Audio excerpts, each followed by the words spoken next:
It's now on the hour. Shall I go ahead and introduce you, Heather? Okay, great. So, hi, everybody. Thank you so much for joining us for this session. My name is Julie Shen, and I'll be moderating this session. It's my pleasure to introduce our speaker, Heather Cyre, Director of Public Services at University of Washington Bothell Campus Library, where she provides leadership and strategic vision for the Access, Research Help, and Library Technology Services units. Heather served as the interim head of technology services until March 2024. When not serving in an interim position, advocating for staff and somewhat managing emails, she enjoys fountain pens, live music, British dramas, and parallel parking. Heather's presentation today is called Everything Everywhere All at Once, How to Tackle Interim Leadership Responsibilities for Beginners. Before we get started, let's go over a few logistical items. So this session is being recorded. Captions are available during this session by clicking on the Live CC button at the bottom of your Zoom window. Thank you to Danielle Joba for providing these. Please use the Q&A feature for any presentation questions. You can choose to do this anonymously. There will be 10 to 15 minutes for the Q&A session at the end of the presentation. Please use the chat for general comments or technical issues. Edibola Fabiku will be monitoring the chat for any questions and comments. Edibola will also be adding some links into the chat. One is for collaborative resource sharing. So if you think of a related reading, podcast, video, or something else, please share it with us in Comms Resources, Zotero, or in the chat. The next link is our conference code of conduct, which will be shared by Kate Peterskis. And now I will turn things over to our presenter. Thank you so much for the introduction, Julie. Welcome, everyone. I hope you're enjoying the conference so far. It's wonderfully organized and the content is amazing. So I hope my session adds to that wealth of information. My name is Heather Cyre. My pronouns are she, her, and I'm now the Director of Public Services at the University of Washington Bothell. You may notice the little asterisk at the end of University of Washington Bothell on the title slide. That is because I work in a pretty unique library that's part of a larger, unique campus setting. The University of Washington Bothell is located roughly 18 miles north of Seattle and is co-located with Cascadia College, one of the state's 34 community and technical colleges. The north end of campus houses Cascadia buildings. The south end of campus houses the Bothell buildings, with shared services in the middle, such as the library, campus safety, and the Student Activities and Resources Center. UW-Bothell is part of the University of Washington system with Seattle and UW-Tacoma, and the campus library is part of the UW Library system. Our campus library serves the faculty, staff, and students of both Bothell and Cascadia with a combined FTE of roughly 8,500. A majority of our students are first-generation college attendees or are from underrepresented groups. UW-Bothell offers programs in business, educational studies, interdisciplinary arts and sciences, science, technology, engineering, mathematics, and nursing and health studies. Cascadia College offers a wide variety of associate degrees and certificates, as well as a bachelor's of applied sciences in sustainable practices and in mobile applications development. So we have a pretty complex campus setting with multiple partnerships and interconnected relationships here, as well as with Seattle and Tacoma. We serve a very diverse student population and support a variety of academic programs.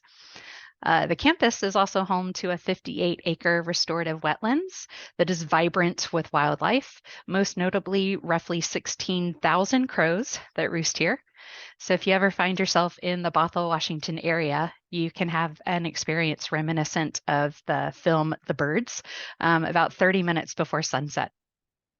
But back to the library. In fall of 2021, the library building, as well as the rest of campus, reopened to in-person operations, services, and instruction after working and teaching remotely since March of 2020. During the COVID-19 pandemic closing, we did offer limited contact-free services, but for the most part, library staff were working from home. So our 2021-2022 academic year started off by adapting to returning to in-person operations while still under COVID-19 guidelines and restrictions, and serving a student population that had largely never oriented to campus.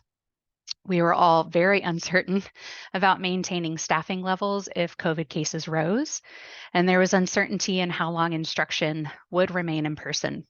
That turned out to be 3 weeks into the quarter when instruction shifted back to online, but services on campus remained in person. Much like you probably also endured, we pivoted a lot through COVID guidelines and restrictions quarter to quarter and sometimes more frequently throughout that academic year.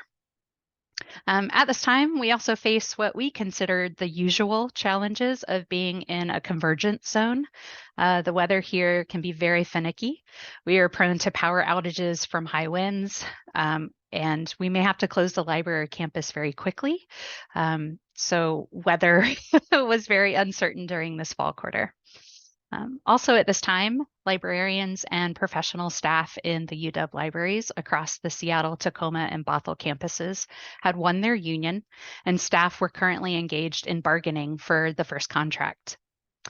And then finally, at the end of November, our associate dean and director announced their retirement, and we learned that the head of library technology services would also be retiring, and both of these were effective the end of December.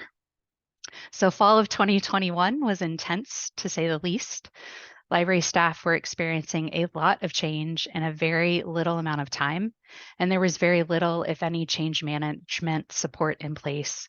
We primarily operated in a power through, just get to the end of the quarter mentality. So when the retirements were announced, it felt like one more thing that all staff needed to adjust to, and it intensified the anxieties we were already feeling at the time. So when a call for interim, when a call for the interest in an interim associate dean position came out, I did a lot of thinking about putting my name forward for consideration. Serving in an interim leadership position can be a once-in-a-lifetime opportunity, and it can provide a number of benefits, both personally and professionally. There's also a lot of work that comes with it and a lot of factors to think through. And while I've categorized these as opportunities and challenges, this isn't a good versus bad comparison or a pro-con listing. These are just things to really think about and know before volunteering or applying to an interim position. Interim leadership is an opportunity to explore a position you may not have ever thought was a path for your career. I did not enroll in library school with the goal of ever being a library dean or the person at the top of the organizational flowchart. But this was a moment where I could explore what a day in the life of an associate dean entails and figure out if this is something that inspires me. Interim positions also provide a great environment for developing new or enhancing existing skills, things like interpersonal communication, budget planning, strategic planning, decision-making, change management. These are all skills that can serve you well past any interim appointment. It can also be something that makes you a bit more marketable if you desire advancing in leadership. Depending on the level of interim positionality, they can also broaden your horizon with how the library fits and works within the larger institutional structure. Interim can be an opportunity to develop new or strengthen existing relationships between the library and other campus departments or campus leaders. It's an opportunity to educate or clarify what the library does at those higher levels. We're not just books. Librarians don't sit around and read all day. So it's an opportunity for advocacy to campus leadership. Interim appointments can also be challenging. Again, these aren't intended as negatives, but you are suddenly confronted with additional responsibilities, tasks, projects. The volume of work and the pace at which you operate changes. Depending on where you are in the org chart, You may have a familiarity with some library operations, some personnel issues, some internal politics, but interim positions are a moment where you shift from some familiarity to a much deeper or fuller experience of those. You can go from directing a small unit to directing an entire library. Depending on how the interim appointment is structured, you could also be doing 2 or more jobs at once. Interim positions also have a set duration, but depending on how quickly searches may or may not go at your institution, that time frame can shift. So you'll want to think about time commitment. And finally, you want to think about whether you want to apply for the permanent position. Some institutions may not allow interim leaders to apply for the permanent role. And there can be an awkwardness if you are serving in the interim position, you apply for the permanent role and you are not the successful candidate. So if you do have that interest, you may want to think about the possibility of navigating back to your regular position while supporting someone else in the permanent role. So again, these are things just to think about, not good versus bad, and I don't want to talk you in or out of exploring an interim leadership position. For me, all things considered, the main reasons I put my name forward was to explore the role of an associate dean. Is this a path I want for the future of my career in libraries? And second, it was a strong desire to support my colleagues. Like I mentioned previously, we had just navigated a very intense and challenging fall quarter, and I wanted to support my colleagues and library operations through another moment of immense uncertainty and change. So for us, the Dean of the UW Libraries sent out a call for interest, and applicants went through a mini search process. We submitted our CVs and a statement of interest, and then we had a brief interview with the Dean. I don't know how many total people applied, but there were at least 3 of us. And what resulted for us was a co leadership model. Rather than appoint one individual to fill the associate dean and director position, it was broken into 3 main areas: campus leadership and relations, budget oversight, and facilities oversight. Each of these areas naturally aligned with some aspects of the current roles and responsibilities of the 3 that were chosen. Our head of teaching and learning assumed the title of interim associate dean and director and was responsible for acting as the key contact to UW Bothell and Cascadia leadership and administration. She represented the library on Bothell's Council of Academic Deans and on the UW Libraries cabinet. She also acted as the key contact or spokesperson for the library in our broader community and served as a supervisor to myself and the next person in this model, our head of collections and course support services. Became the interim head of budget management and planning, or the interim head of money laundering, like we liked to joke. But her role included preparing library budgets for Bothell and Cascadia, acting as the key contact to both institutions for budget issues or budget questions, and serving as the supervisor of our library administrator. And then at the time I was head of public services, I became the interim head of facilities. My responsibilities included providing leadership for library space planning and facilities management, acting as the key contact to Bothell and Cascadia administration for building operations, building access issues, and serving as the COVID-19 site supervisor for the library building. I also assumed the responsibilities of interim head of library technology services, and that involved overseeing the operations, staff, and priorities of our library technology services unit. The 3 of us all received a temporary stipend while in interim, and while all 3 of us in some capacity were able to pause or shift some things off our plate, we did take these interim roles on while fulfilling the responsibilities of our permanent positions. This was a pretty interesting leadership model. I think the benefits of dividing the position helped make it less overwhelming for a single individual, especially given the challenges and stresses of operating under COVID-19 restrictions at the time. And the areas naturally aligned with some areas of our regular job responsibilities. So this model could work as a template at other institutions, but I do want to acknowledge how it was specific to our library's context at the time. This model did present some challenges for ourselves and for our staff. There were 3 people that staff had to direct their questions to, and 3 people that may need to weigh in on a response. So it took a bit longer than usual for staff to get an answer. There was a little confusion at the beginning of who to contact first. So you might ask yourself, how did we manage? We did start with the most important thing, which was coming up with our relationship nickname, or our version of Bennifer. So while we did call ourselves Leathers, I'm just kidding. That wasn't what the most important thing was. What we did tackle first was how we were going to serve in these 3 positions together. It felt a lot like we were the embodiment of Fluffy, the 3-headed dog from Harry Potter and the Sorcerer's Stone. 3 people to replace 1 position. But throughout our interim appointments, I think it worked really well for us.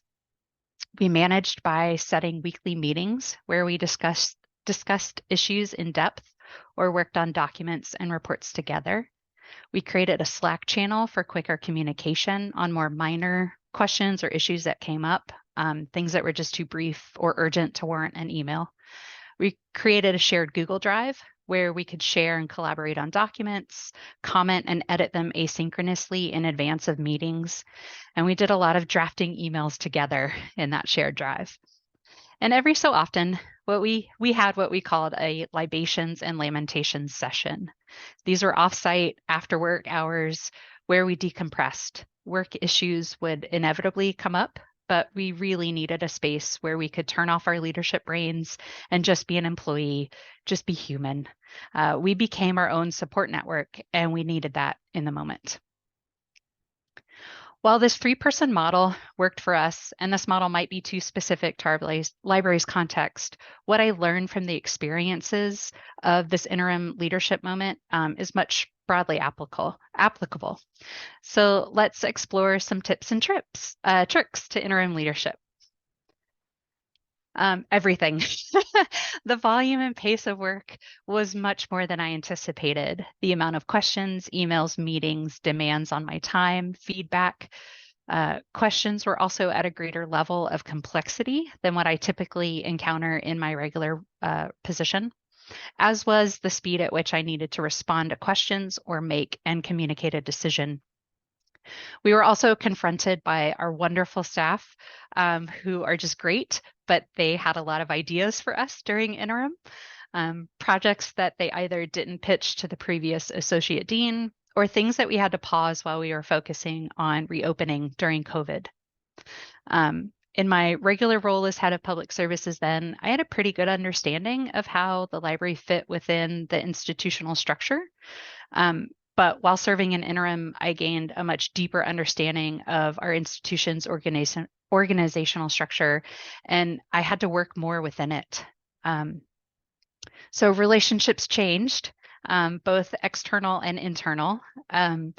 Some relationships with coworkers became friendlier or more connected, while others felt a bit more different. So being in an interim position can and will change power dynamics.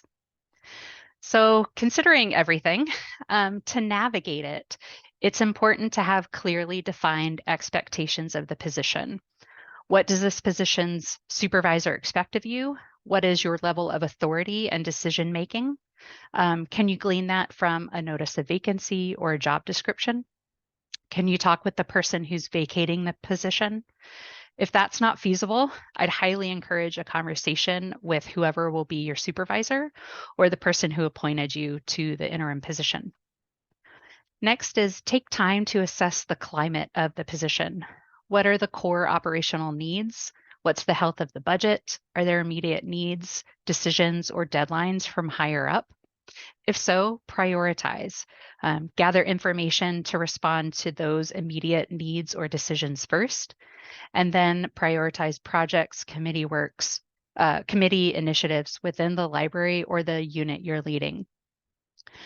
What would be considered mission critical If there are any that can be temporarily paused, I encourage you to pause them. And if you do, keep a running list of what's been paused or new ideas that you are approached with. Having this running list can help the volume of work you need to handle at the moment. It can serve as a starting point for the new person to make a difference in your organization. But it also builds trust among staff because it sets it it it excuse me sorry it shows them that you hear them, that you acknowledge them, that you understand what is a priority to them, and building that trust goes a long way. Communicate what you can accomplish and what they can expect from you during this time. So you really need to set the bar realistically with your staff. Our bar was low. Our goals were to keep the doors open and make sure the building didn't burn down.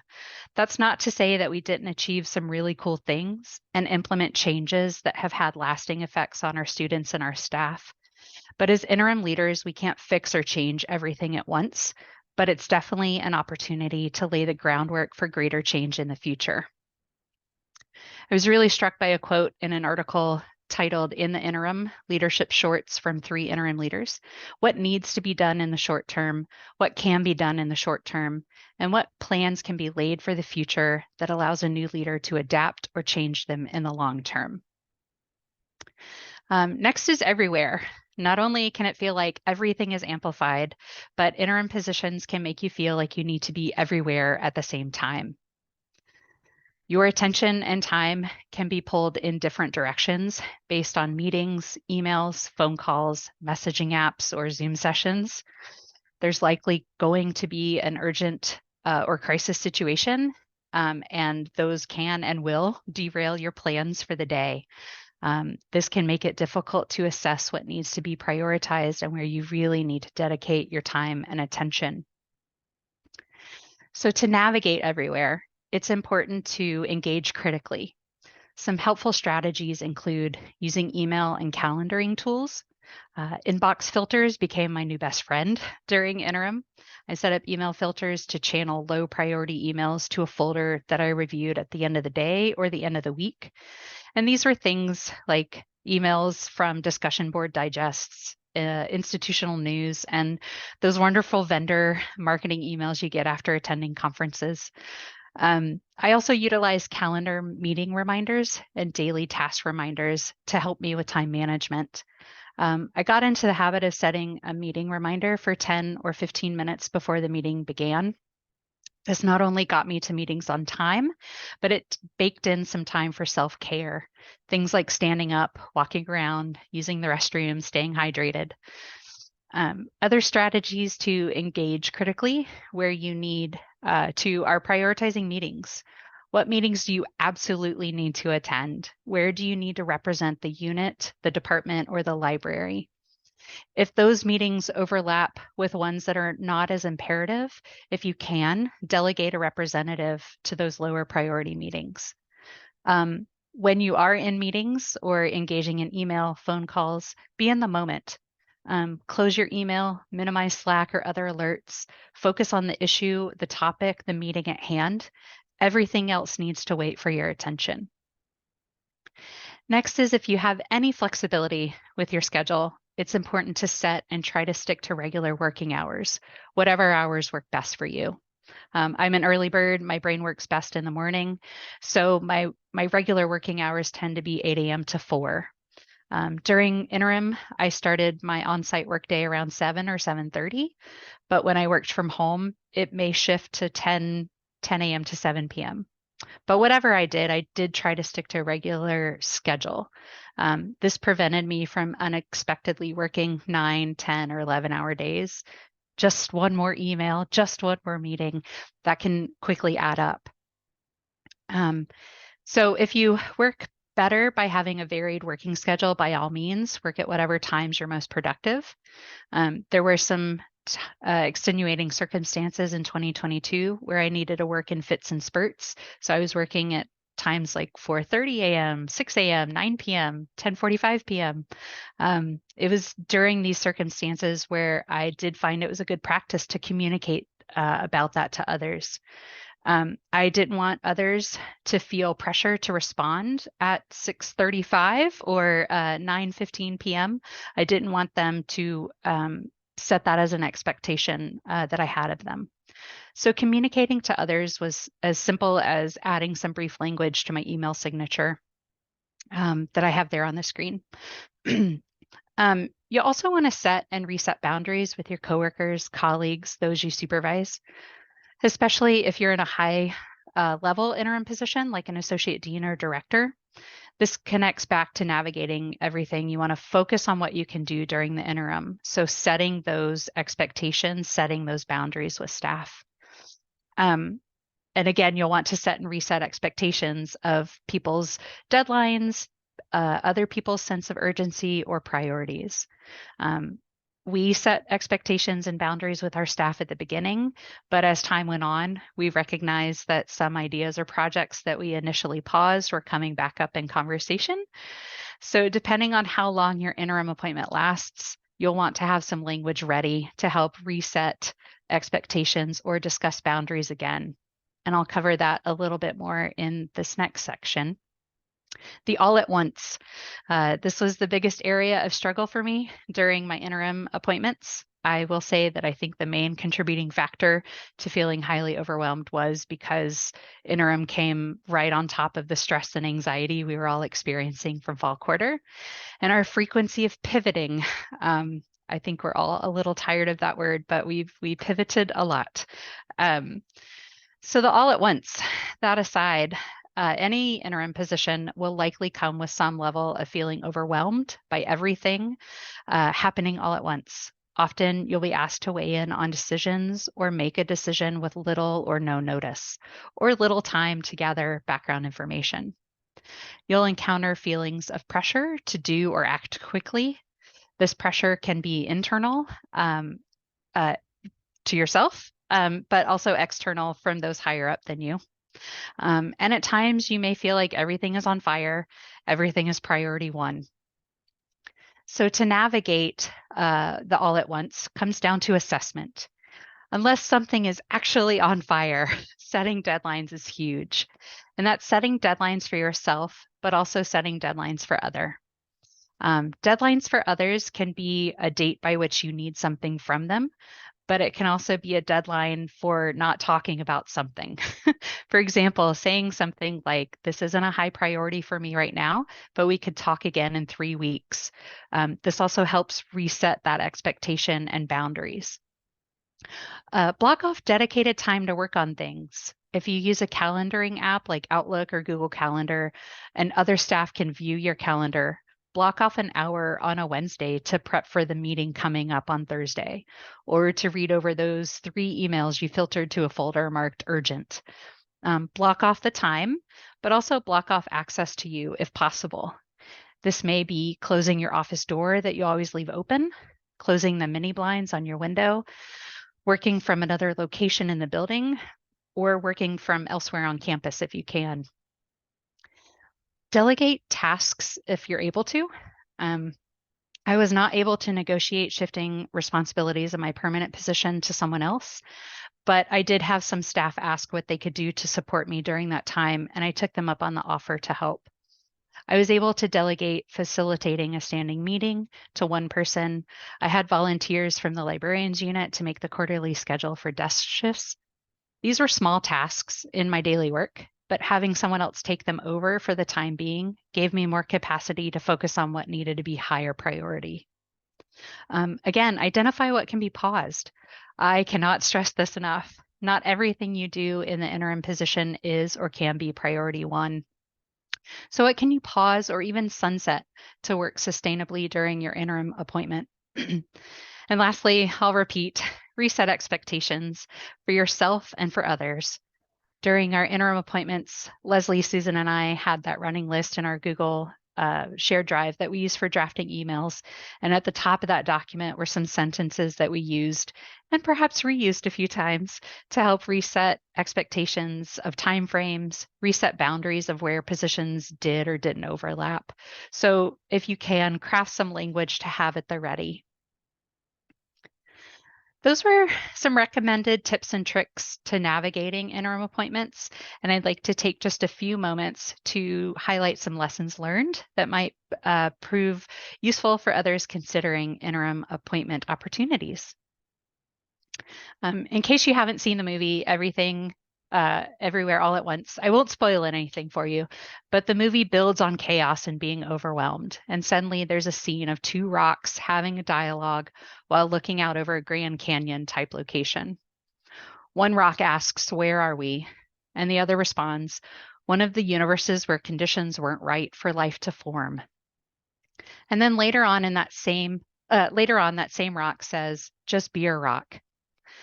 There's a lot of meaning to take away from the movie and this scene in particular, but one thing to take away is to just be a rock.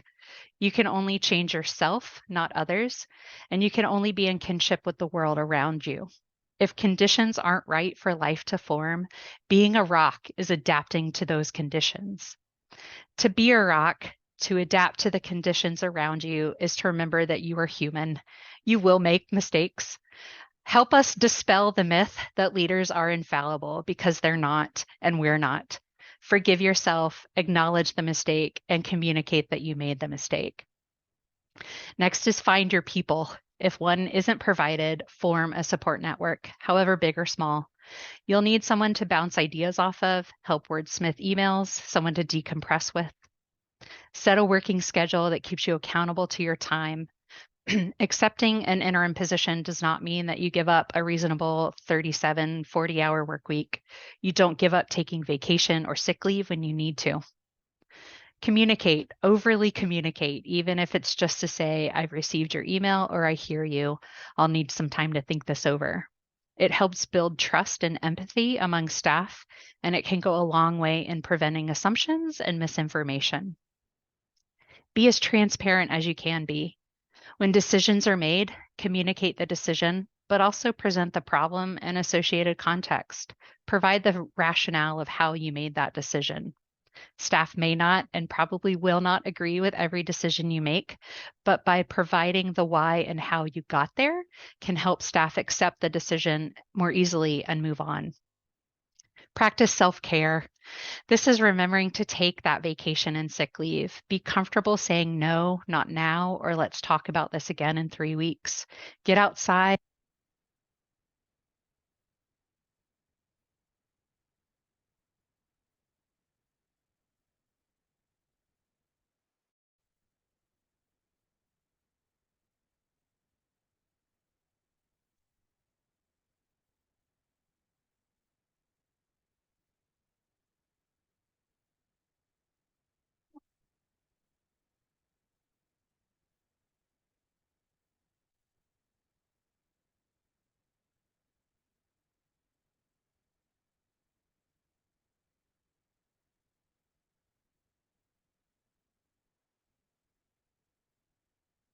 I'm so sorry for that. Okay, where were we? Okay. Let's see. Nope. Oh, really communicate. Okay, sorry. Practice self-care. Remember that you are human. You will make mistakes and your audio will fail mid-presentation. Get away from your computer. Get outside. Take breaks between Zoom meetings. Remember to eat, drink water. I know it sounds really basic, but it can be so easy to forget to care for your basic needs. Prepare for feelings of imposter syndrome. Being overwhelmed with the volume and pace of the work, the long hours, the little sleep, not caring for yourself, this all adds up and it will inevitably begin to chip away at your level of confidence. Leaders don't know everything. We aren't perfect. You can do the job, and you wouldn't have been appointed to the position if someone didn't think you were up to it. Find your joy at work and during your personal time. Schedule a 20-minute coffee break with a colleague, use a favorite pen to take notes, go for a walk with your favorite playlist. Remember to take time for yourself and to engage in hobbies and interests that feed your soul. Lastly, know and use the resources that are available to you. Your institution's Ombud office can help develop communication strategies, navigate conflicts, and provide strategies for resolving conflict. It's anonymous and it's incredibly useful. What resources are available to managers through your human resources department? Are there trainings, webinars, or communities of practice on communication styles, motivation techniques, conflict resolutions? Does your institution have a care link or an employee assistance program? They provide help and expertise in financial issues, legal issues, mental health counseling. If you're a state employee, get to know your state's EAP. The next lesson I learned the hard way is that the new person's first day is not the last day of your interim appointment. I was very focused on January 3rd, 2023, when the new associate dean would start, that I didn't really think about the work involved in onboarding them to our library and our campus and the responsibilities that I needed to hand over. Thankfully, Leslie and Susan were able to negotiate an extension on compensation for another 3 months while they brought the new dean up to speed in their areas. My compensation continued as is since I was still fulfilling the role of interim head of technology services at the time. But I didn't get a reprieve from the volume of or pace of work until a few months after the associate dean was hired, and I didn't mentally prepare myself for that work. So you'll want to anticipate 1 to 3 months of continuing in your interim capacity, depending on the level of position you're filling. But the work of transferring knowledge, transferring documents, and transferring relationships is still interim work. So I would encourage you to negotiate an extension of compensation or an extension of any responsibilities that perhaps you were able to shift to someone else. I would also encourage sharing information, documents, institutional history again, and again. Don't assume that you sent the new person a document in an email 3 weeks ago that they'll remember that. If you can, create a shared Word or Google Doc with links to important information or links to shared documents. It provides them a landing page for accessing that information. And don't assume that since you talked about one topic in a previous meeting, that information stuck. So be comfortable with repeating information, procedures, documents. I would also encourage you to do this by scheduling brief and recurring meetings during that onboarding time. Try to organize the information that you need to impart in small bites and with the highest priority or deadlines first. When our associate dean started, I onboarded him to our policies and procedures for inclement weather and suspended operations since it was January, and that was the height of icy conditions and power outages. And then I worked on educating him towards the lower priority items. You'll also have the work of onboarding yourself from interim responsibilities or offboarding yourself. You may need to take some time to ease back into the routine of your permanent position. You'll also need to help offboard other staff. You've been the primary point of contact and consistency for a couple of months, a year, or 2 years. So you'll need to do some work around change management to help staff adapt to a new organizational chart. The last thing I'd like to talk about today is directed at those who are appointing staff to interim positions of leadership. Accepting an interim leadership position is an act of courage. It's accepting a temporary future of uncertainty, potentially increased workload, stress, and anxiety. People serving in interim positions need support, and that support can manifest through a number of ways. First, provide clear expectations of the position, what you need or expect from them during this time. This should also include a clear understanding of their decision-making authority. You can provide that through an informal conversation or a job description, something that gives the person a sense of specific tasks or areas of focus. I highly encourage you to avoid vague or strategic type language. For example, the only information I received about interim head of facilities and library technology services was additional responsibilities include providing overall leadership for library space planning and facilities management, working with library staff to build more equitable and inclusive programs, services, and spaces, and working with other members of the library leadership team to contribute to the ongoing stewardship and strategic directions of the library. This in no way prepared me for the day-to-day tasks of facilities management. Do I have the authority to approve building access requests or issue office keys? We were in the middle of a small-scale construction project, so am I the point person for this with our campus facilities department? If so, who do I need to connect with?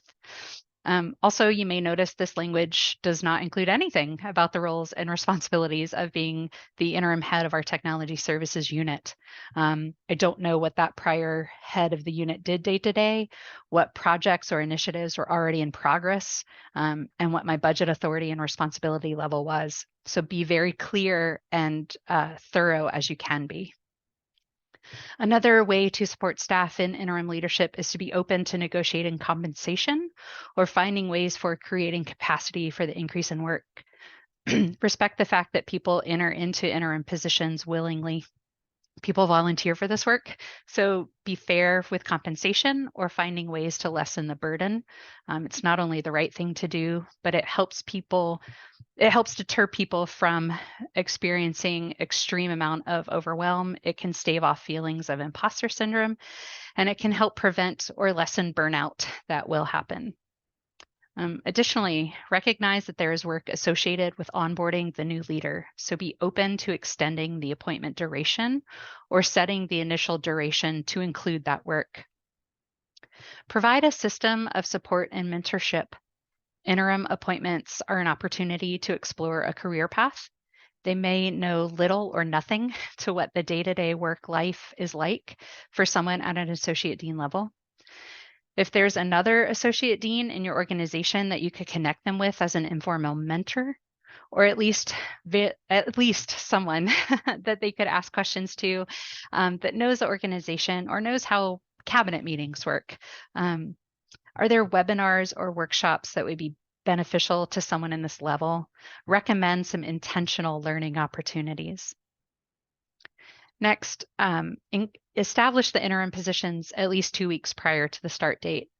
This allows time for the individual stepping in to engage with unit staff, gather information from their perspective, and figure out what those staff may need from their interim leader.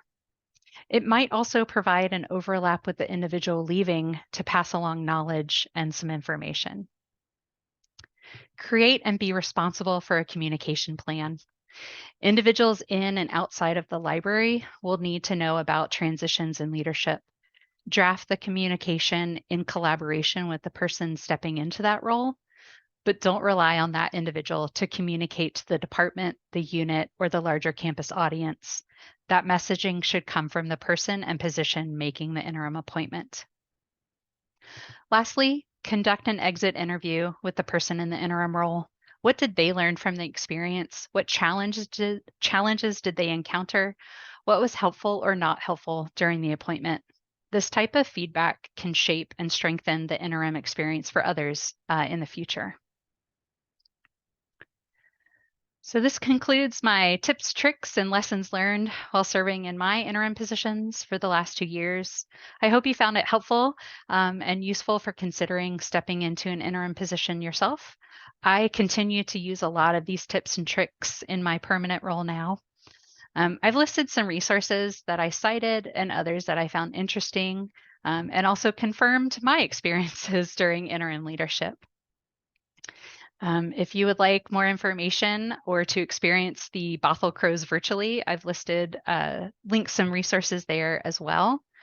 And I just thank you for attending my session. Thank you for your grace and compassion with my tech issue in the moment.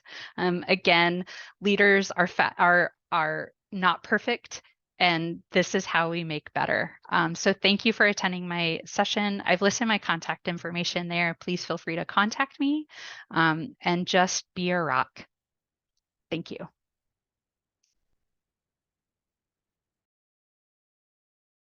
Thank you so much, Heather, for that wonderful presentation. It's now time for time to take some questions.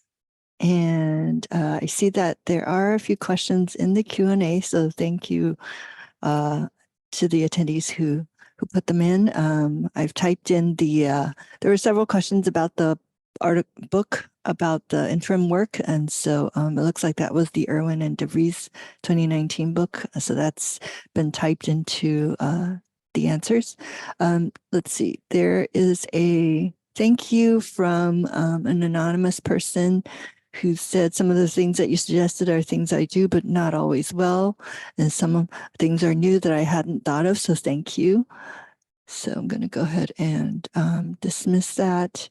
And the next one is this one has a lot of up votes. My supervisor and associate dean is retiring. I know that interim appointments will be made and I may be asked to take one. However, he's leaving because the environment here isn't exactly healthy. Therefore, I'm not sure if I want to accept an interim appointment, but I don't know if it's really optional. Any advice on navigating this?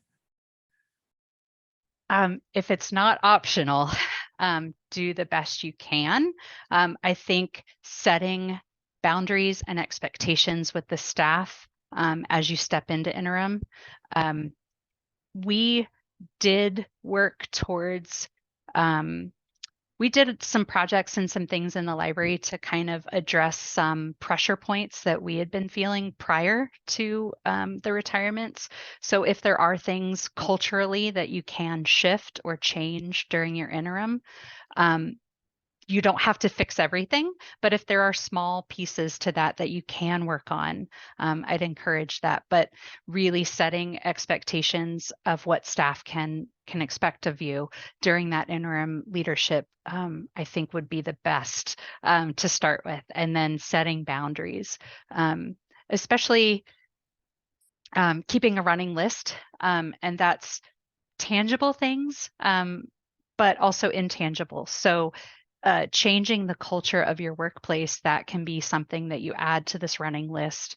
And I would recommend, if you have capacity and you want to, and you're comfortable with your staff, have a drop-in session. It could be online, in person, or if you could set up an anonymous feedback form or a Google Doc where folks could just provide information on what the environment is like, or things that they might change if they were in leadership. That might give you a better idea of some things that you could accomplish or could work towards during your interim appointment. Great. Thank you so much for that, Heather. We have a message from Jennifer DeBerg.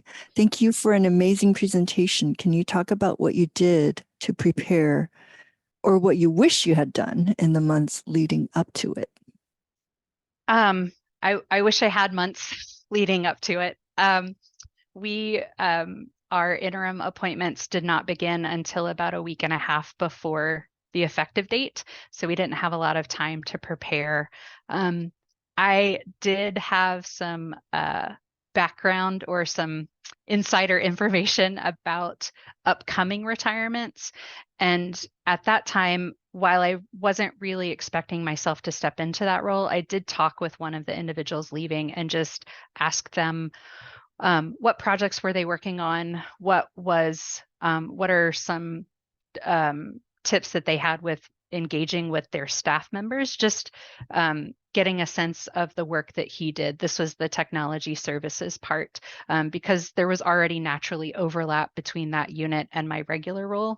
So I just wanted to learn a little bit more to help me in my day-to-day work as head of public services, and hopefully be able to pass that on to whoever stepped into that role, which ended up being me. So if there is opportunity to glean information or strategies or priorities that a unit is already working on, I would recommend gathering as much information that you can in advance. And the other thing I wish I had done months prior, I think I would have I wish I would have known about our ombuds office a little bit sooner. Um, Communication, I feel pretty good in my working relationships with staff, but there are lots of communication styles and leadership styles. And suddenly working with staff that I didn't normally work with before, that took some work on my end to figure out personality types, to figure out communication types, what was effective and helpful for them. And the Ombuds office really supported me in figuring those out and providing strategies for that work. Wonderful. This next one looks very, very tricky. Due to staff downsizing out of the library's control, I may not have a role to return to once my interim leadership role is done. Any tips for negotiating and preparing for transitioning interim into the full-time role? Oh, golly. That is a complex one. If you have, so it sounds like your old position is going away and you would be assuming this interim position permanently. I would encourage you, if you feel comfortable and can, have a conversation with whoever you report to, and be very frank and honest, as frank and honest as you are comfortable with, about this position, what it's been like, and what work is not being done with the position going away, what work needs to continue as you move forward. I hope that's helpful. I think if you can have any conversation with someone, the next person up in the org chart, to determine what work needs to continue, what are the priorities for operations, that should be prioritized. Great. Next question. How did you and the other co-directors balance personal life needs with taking on the interim role? Was your employer supportive of familial caretaking duties / needs? We were each other's support network. Leslie, our interim associate dean and director, was technically the supervisor of Susan and myself. Leslie was very supportive. I had a number of personal family emergencies back on the East Coast that took a lot of my time and attention away. But Leslie and Susan were both very supportive. They did things like communicating to staff on my behalf, what information I felt comfortable sharing. They allowed me to telework at all different hours and from the East Coast. So I tried to balance working remotely, but also personal care. That was a struggle. I won't say it was easy, but remembering that you are a human being at the same time as being a leader is really important. So I was very grateful and blessed to have such a supportive network at work. But again, take vacation, take sick leave. Things will work. Things at work will wait. If the building is not actually on fire, it's a good day. The work that we do is important, but it's not detrimental if you can't answer that email, or if you need to take a day off. If you need a mental health day, I encourage you to try to balance that work and life time. That's good advice right there. This one, let's see, has 5 upvotes. What is a reasonable time period to expect one to hold an interim position? It largely depends on the position that you're filling, what level of leadership it's at. Our interim appointments, I think our letter was for 6 months. So January to June, which, knowing our institution's process for hiring, I immediately thought a year. We'll be here for a year. And it took that amount of time for an associate dean and then a couple of extra months once they were here to offboard, to bring them up to speed in those areas. So if it's an associate dean, a director of the library position, I would just overestimate about a year. If it's something like a unit head or a supervisor position, that could be 3 to 6 months. But it kind of depends on your institution's hiring process and what level you're at. Great.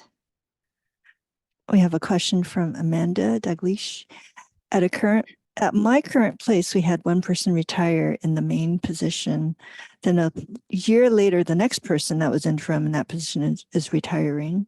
Now I'm in the interim position. I don't plan to retire. Do you have any advice on how to give staff/faculty the feeling of stability in this role? Communicate. It goes back to communicate and overly communicate. And in that communication, if you can, and you have things, I would emphasize what you're working on, what priorities you have the authority to deal with, what priorities are being met. And if you feel comfortable, I think engaging with faculty and staff, what priorities do they have that aren't being met? What needs do they have that aren't being met? Kind of doing that assessment. And then if you're comfortable sharing that you don't plan on retiring, go for it. I think any amount of communication regarding how long you'll be there or what capacity you may be once the interim position is over, I think that's really valuable, just letting folks know that you could be a primary point of contact while other positions get figured out or after that position has been filled permanently. You could still do a little bit of post interim onboarding and offboarding for faculty and staff. Those are all great points, especially that last one about if you feel comfortable about sharing that you're not retiring. Yeah. Right? Yeah. Oh, okay. So the next one is anonymous. There's an upcoming retirement at my library. As yet, we don't know what will happen after, but I'm guessing there will be an interim, though that may not be formalized until after that person has left. There are probably a few people who might be interested in an interim role. Any suggestion for how those folks might learn from the person before they leave so the wheels don't fall off the bus in the in-between? If the person leaving has already communicated that they're retiring or moving on, and you're comfortable again, I think having just a conversation with them, asking them what has it been like to be in your role? What do you primarily focus on? Is there any important information or documents that you have access to?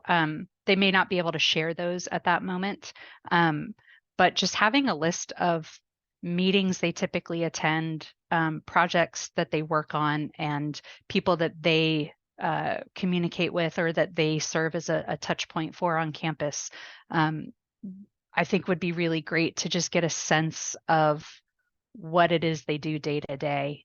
And then if there's any way to,